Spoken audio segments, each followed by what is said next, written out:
Hey everybody, welcome back to the channel. Getting back to work on the MR2. When we left off, I had just gotten the engine put in place.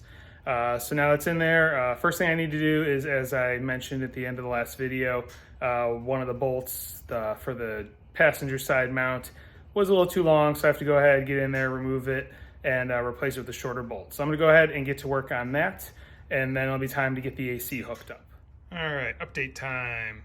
I went ahead and I pulled that bolt out and checked it. I grabbed the shorter one that I thought might have been the right bolt, but I actually did have it right. Come to remember that when I had to order, or when I was ordering the titanium bolts, I did have to order this one a little bit long, just based on what were the available sizes for, based on the thread pattern. So what I ended up having to do is just shim it out with a few washers. If you can probably see down there, you can see the bolt head coming through. It's pretty close to the body, but it's not hitting it anymore, whereas before I was running into it. So I had to touch up the paint a little bit. I used a few thick washers. Now it's torqued down to the 55 foot-pounds and we're good to go. So that is all set. One thing while I'm here, just kind of want to show you how tight it is on this side here. Make sure this ground strap, you can see the wire there, that you do have it pretty much, tucked in, up against the valve cover as close as possible. When I was putting the engine in, I initially didn't, and I was running into the strut tower there, so I had to loosen up the Allen key head on the strap that I have with the hardware I have, and cant it in more just so I'd have the clearance. But it is pretty tight right here. This is the tightest spot of all the clearances, so just keep that in mind. But anyway, that bolt is done. So next we'll be hooking up the AC. All right, so on the topic of the passenger side ground, here's what I ended up doing. There was a threaded spot there from the old throttle bracketry, so I just reused one of the 10 millimeter head bolts that I had laying around from taking everything out. I just bent the tab for the factory ground off the 2GR at an angle, so I was able to get it mounted into that tab, no problem. So that is the ground done on the passenger side. Next, I'm going to get the starter wire hooked up as far as the power lead coming from the chassis and the chassis ground that's on the transmission. Get that done real quick. All right, and here we are working on the driver's side. First thing I did was started addressing the starter wiring. What I had to do is I'd put this starter in, and the terminal for this 2GR starter is right here. So the way the factory wire goes, I would have either had to bend this very, very heavy gauge terminal, or you use a 90-degree. And what I ended up doing was there's a 90-degree bracket on the stock 3S starter. So I pulled that off, bolted it here to the 2GR starter, and then I was able to bolt the wire from the factory harness right here on the 90 degrees. So that's taken care of. And then I also plugged in the connector with, this is the correct connector that I pulled out of the harness and spliced onto the Paul Woods wiring harness. So we're all set there. The starter is connected. Next is the ground that comes off of the transmission. Need to get this connected to the chassis. All right, and here we go. You can see the ground. That's where I bolted it in right there. So that is the round wire coming off of the transmission. So that is the heavy wiring hooked up on the driver's side. So I think next I'm gonna get underneath and start working on the AC lines and the shifter linkage and all that stuff, get that hooked up. All right, update time. Underneath the car, as you can see, I just spent the better half of an hour and a half just trying to get in the 2 bolts for the slave cylinder where it bolts to the transmission. Kept running into an issue where the bolt closest to the engine that just goes through the slave cylinder, it kept wanting to cross thread and side thread because when I took this thing out, the lines got bent, so things weren't perfectly lined up and whatnot. So just be cognizant of that when you do this swap. Try and be careful not to bend the brackets and the hard lines or whatnot. Maybe even just disconnect everything. I left it all connected. I'm kind of regretting it. But either way, I did finally get the 2 bolts through. Remember, the longer one is the one that goes through both this bracket and the slave cylinder, and it's the one that would go closest to the driver's side. The slightly shorter bolt is the one that goes just through the slave cylinder, and it goes on the back bolt. So those two are now in and tight. Still have to put these two in with the bracket that goes to the mount, and then hook up the linkage. But yeah, that battle is finally done. All right, and this mount is now back in place. Those are titanium bolts from the Hux kit. I put some anti-seize on them and then torqued them to 35 foot-pounds because they're M10s. So that is installed. One thing I wanted to point out, you can see here where it is notched and the slave cylinder just fits there. So make sure you do notch it out enough.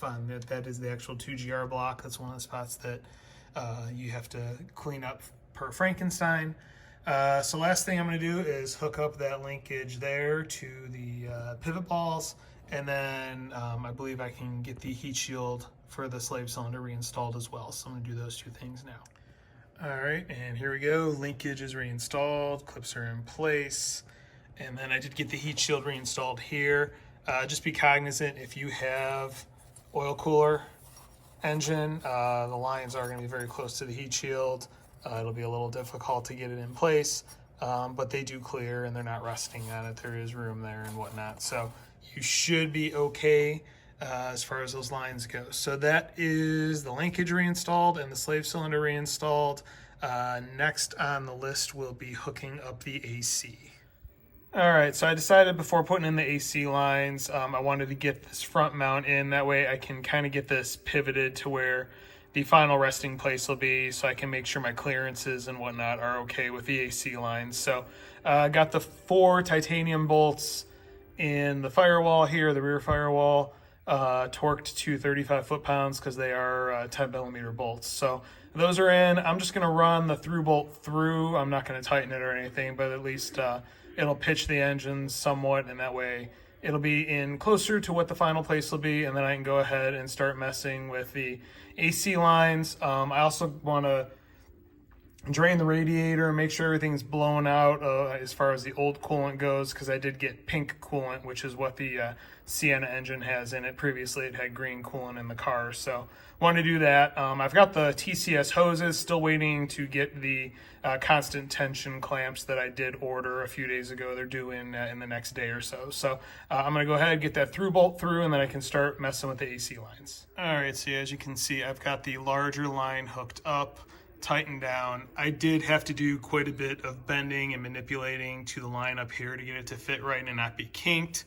So just be cognizant that you are going to have to make some adjustments both on the aluminum here, doing some bending, and then the aluminum up there where it goes into the compressor so that the rubber portion is not kinked. I also did have to do some bending of the heat shield up here to make sure there'd be a clearance between the firewall heat shield and this line here. As of right now though, nothing's rubbing. So I'm gonna go ahead and get the smaller line installed next. All right, and here we go. Small line is installed and tightened up as well. This one did take a little bit of manipulating as well, just to make sure there were no kinks in the lines, but it's in place. They're close, but they're not touching. I do still need to make a slight little adjustment to the large line because there's a tiny little kink that I'm showing in the rubber, and I want to get rid of that. So once I do that, it will be all good as far as the AC lines go.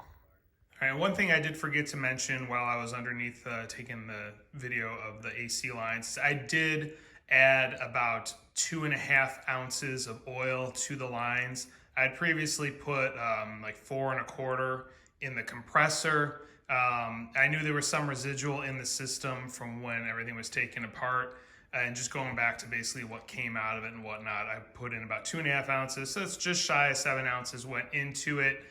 So that should be more than enough oil in the system. So just wanted to make sure I added that in. I believe the capacity of the system is just shy of 8 off the top of my head, or not the capacity, but the amount that you're supposed to put in it. So just wanted to add that into the video. All right, and here we go, final result. Did a little more tweaking and bending. Pretty happy with how it turned out as far as like no kinks in the line and whatnot, and everything's tightened up. I did relocate this wiring. It was tucked in between. I pulled it out from behind just to give a little more room, and then I'll just zip tie it to the lines once all is said and done.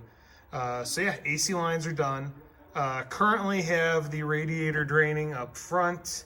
just trying to get out any residual coolant. Once that's done draining on its own, I'll probably take a blowgun and take it to the line just to blow out any residual green coolant. Same with the 2 heater core lines. So that will be up and coming. That being said, today's the last day that I am off of work for winter vacation, so I'm going to be going back to work, and it's going to probably diminish my ability to work on this car as much as I have been. So probably going to call this video an end right here, and then next one I will likely pick up with getting the cooling system installed once I get those clamps in, and then just starting to work on additional wiring items. I've got spark plugs on the way. Once those come, I'll probably pull the plugs, fill it with oil, do a test crank just to get the oil pressure built up and get some oil flowing since it hasn't run in a couple of years, and go from there. So if you're liking what you're seeing, please hit like, please hit subscribe, please hit the notification bell. Feel free to comment with any questions or any comments you have on what I'm doing. I do appreciate you watching. Thank you for watching, and have a great day.